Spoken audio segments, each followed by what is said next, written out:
Assalamu alaikum students. Today we are going to start chapter number 8, Human Settlements. So the human settlement is a place where people come to live and build their homes.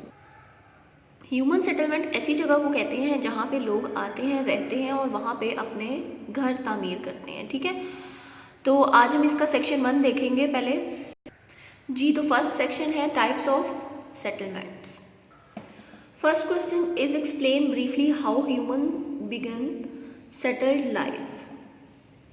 Answer है इसका page number 98 पे. Question हमसे पूछा है कि human being ने किस तरीके से अपनी सेटलमेंट या सेटल्ड होना स्टार्ट किया, अपनी ज़िंदगी को सेटल करना कैसे शुरू किया. तो आपने सेकेंड लाइन से स्टार्ट करना है. इन the beginning humans were wanderers searching for food. They lived in caves or used trees as shelter to protect themselves from the cold, rain and wild animals. अच्छा जी, स्टार्ट में क्या होता था कि जो ह्यूमन बींग्स थे वो वॉन्डरर्स थे. वॉन्डरर्स मीन यानी इधर से उधर वो घूमते थे किसी भी जगह पे.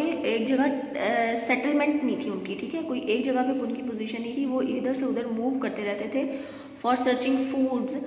ठीक है, केव्स में रहते थे ये, और दरख्तों की जो पत्ते थे और उनके जो शेड्स थे उनको इस्तेमाल करते थे एज अ शेल्टर, और बचते थे किससे, कोल्ड यानी सर्दियों से, रेन से और वाइल्ड एनिमल से. यानी इनको बचने के लिए, इनसे बचने के लिए, अब महफूज रहने के लिए वो दरख्तों को यूज़ करते थे और केव्स में रहते थे. ठीक है. अच्छा, with the passage of time they started to cultivate land.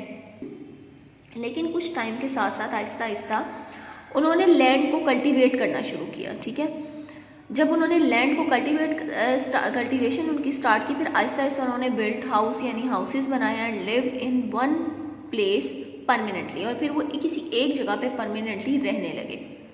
These places became human settlements. तो ये प्लेसेस जो होती हैं ये ह्यूमन सेटलमेंट्स कहलाती हैं. ठीक है, तो एक ब्रीफ सा आंसर क्या है कि पहले जो लोग थे वो इधर से उधर मूव करते रहते थे फॉर सर्चिंग फूड्स. ठीक है, फिर जहाँ पे उनको बेहतर जगह मिलती थी वो वहाँ पे रह लेते थे, या आप सिंपल कह लो खाना बदोश टाइप ज़िंदगी गुजारते थे. लेकिन फिर टाइम टू टाइम जब उन्होंने लैंड की कल्टीवेशन स्टार्ट की, फिर आहिस्ता आहिस्ता उन्होंने घर बनाने शुरू किए और फिर वो परमानेंटली किसी एक जगह पे रहने लगे. तो इस ऐसी जगह जहाँ पे ह्यूमन बीइंग परमानेंटली रहना स्टार्ट हो गए, ह्यूमन सेटलमेंट्स कहलाती है. क्वेश्चन का आंसर है पेज नंबर 98 की second line. In the beginning से लेकर पैराग्राफ कंप्लीट करना है ह्यूमन सेटलमेंट्स तक. सेकेंड क्वेश्चन है why are location and site important for settlement. के लोकेशन और साइट जो है वो सेटलमेंट्स के लिए क्यों ज़रूरी है. Its answer is given on page number 98.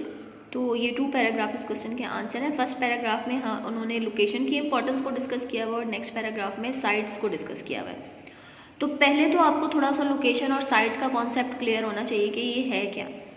तो लोकेशन होती है कि जिस जगह पे आप रह रहे हो वो सराउंडिंग एरिया सारा, ठीक है, पहाड़ी इलाका है, घास है, पानी है, तो उसका जो सराउंडिंग एरिया है वो सारा लोकेशन कहलाता है. ठीक है, और साइट होती है वो पोजीशन, वो जगह, वो प्लेस जहाँ पे आप अपना घर तामीर करो या कोई भी बिल्डिंग खड़ी करो. ठीक है, वो पोजीशन होती है और वो साइट होती है, और जो उसकी इर्द गिर्द का सराउंडिंग एरिया है वो क्या होता है, लोकेशन. अच्छा, जब हम इसके आंसर को स्टार्ट करते हैं. Location and sites are important factors for settlements. Location refer to the position of a settlement. Location से हम किसी भी सेटलमेंट की पोजीशन जो है वो डिसाइड करते हैं या वो उससे रेफर्स हो रही होती है. Settlement on plains are more accessible than those on mountains. तो जो प्लेन पे सेटलमेंट्स होती है, प्लेन एरियाज़ में, तो वहाँ पे सेटलमेंट जो होती है वो ज़्यादा कह लो एक्सेसिबल होती है एज़ कम्पेयर टू माउंटेन्स. ठीक है, ये तो इतना तो आपको भी पता है कि माउंटेनियस एरियाज़ में जो है मतलब वहाँ पे रहने का स्टाइल और है, और प्लेन एरियाज़ में लोगों का रहने का स्टाइल और है. ठीक है, सेटलमेंट दोनों की फ़र्क होती है. तो चीज़ों की एक्सेसिबिलिटी जो है वो हमें प्लेन एरियाज़ में ज़्यादा मिलती है as compare to mountain. Settlements near river and lakes have the advantage of sufficient fresh water and also have fishing grounds. ऐसी सेटलमेंट जो पानी या रिवर या किसी भी लेक्स वगैरह के करीब है वो उससे वहाँ से लोगों को फ्रेश वाटर मिलता है, ठीक है, यानी वो किस लिए बेनिफिट देगी, फ्रेश वाटर देगी। और दूसरी वहाँ से हमें जो है फिशेस के लिए, यानी फिशिंग ग्राउंड मतलब जहाँ से लोग मछलियाँ वगैरह पकड़ सकते हैं। तो उस पॉइंट ऑफ व्यू से जो ये एरिया होगा रिवर और लेक्स के आसपास जो लोकेशन होगी वो इस पॉइंट ऑफ व्यू से बेहतर होगी, ठीक है। प्लेन एरिया की बात करें तो बाकी चीज़ों में ज़्यादा एक्सेसिबिलिटी मिल जाती है। Village and sites located near roads and railways have advantages of transport. Village and cities जो हैं वो लोकेट करते हैं कहाँ पे, near the roads and railways, ठीक है। ये शहर और गांव जो है वो आपको ज़्यादातर कहाँ मिलेंगे, जिनके आसपास रोड्स भी होंगी और रेलवे लाइन भी होंगी। तो इससे एडवांटेज क्या मिलता है, ट्रांसपोर्ट का एडवांटेज मिलता है, ठीक है। तो ओवरऑल क्या है, ये लोकेशन, ये हम लोकेशन की बात कर रहे हैं, ठीक है। 3 तरह की लोकेशन हमने डिस्कस की है। एक ये है कि प्लेन एरियाज़ में जो सेटलमेंट्स होगी वहाँ पे ज़्यादा एक्सेसिबल होगा वो एज़ कम्पेयर टू माउंटेन। फिर इसी तरह क्योंकि देखो माउंटेन एरियाज़ में सेटलमेंट करने के लिए पहले आपको पूरा प्लेन ग्राउंड बनाना पड़ेगा, तो ज़्यादा जो ईजी वे है वो कहाँ पे सेटलमेंट का है, plain areas as compare to mountain. इसी तरह सेटलमेंट जो है रिवर और लेक्स के पास होगी, वहाँ से फ्रेश वाटर और फिशिंग ग्राउंड वहाँ से के लिए वो एडवांटेज देगी। फिर विलेज और सिटीज़ की जो लोकेशन है वो ऐसी जगह पे होती है जहाँ से रोड्स और रेलवे करीब होती है, तो वो हमें ट्रांसपोर्ट का एडवांटेज वहाँ से मिलता है। अब हम साइट की बात करेंगे। जैसे मैंने आपको बताया कि साइट वो पोजीशन, वो जगह जहाँ पे आप अपनी कोई भी सेटलमेंट स्टार्ट करो, कोई भी बिल्डिंग बिल्ड करो, ठीक है। A site is the area occupied by a settlement, यानी सेटलमेंट साइट वो जगह है जहाँ पे सेटलमेंट जो है वो मतलब वो जगह ऑक्यूपाइड करती है।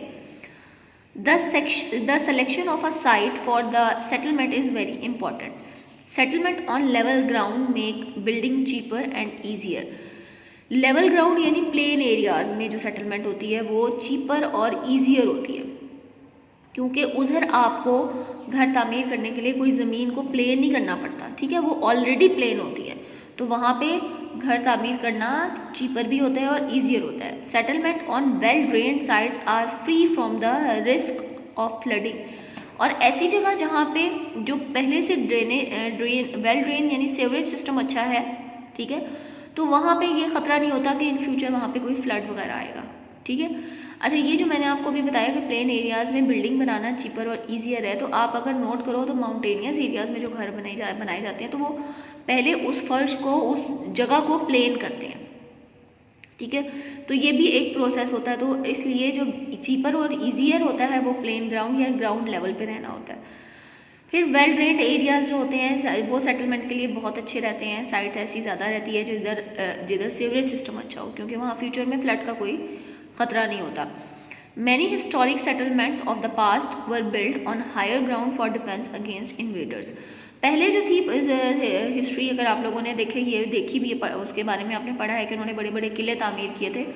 तो ये किले हमेशा थोड़ी सी ऊंचाई पे बनाए जाते थे, ठीक है, हाइट पे, हायर ग्राउंड पे। तो इससे क्या होता था कि डिफेंस मतलब इन्वेडर से बचने के लिए, ठीक है। और इन किले में जो हायर ग्राउंड में बनाते थे, अंदर अंदर बेसमेंट में इन्होंने सुरंगें बनाई हुई थी, जिससे वो अपनी फौज को एक जगह से दूसरी जगह भी मूव करते थे छुपकर। अच्छा जी, हमारा सेकंड क्वेश्चन है, इसमें ये दोनों पैराग्राफ इसका आंसर है। हेडिंग है location and site of settlement. First ये पैराग्राफ कंप्लीट और a site is the occupied by settlement से लेकर इन्वेडर्स तक। फर्स्ट पैराग्राफ जो है वो लोकेशन से रिलेटेड है, सेकंड पैराग्राफ साइट से रिलेटेड है। तो ये हमारे दोनों क्वेश्चन के आंसर्स हैं। Hopefully you understand these. Okay, take care student, अल्लाह हाफिज़।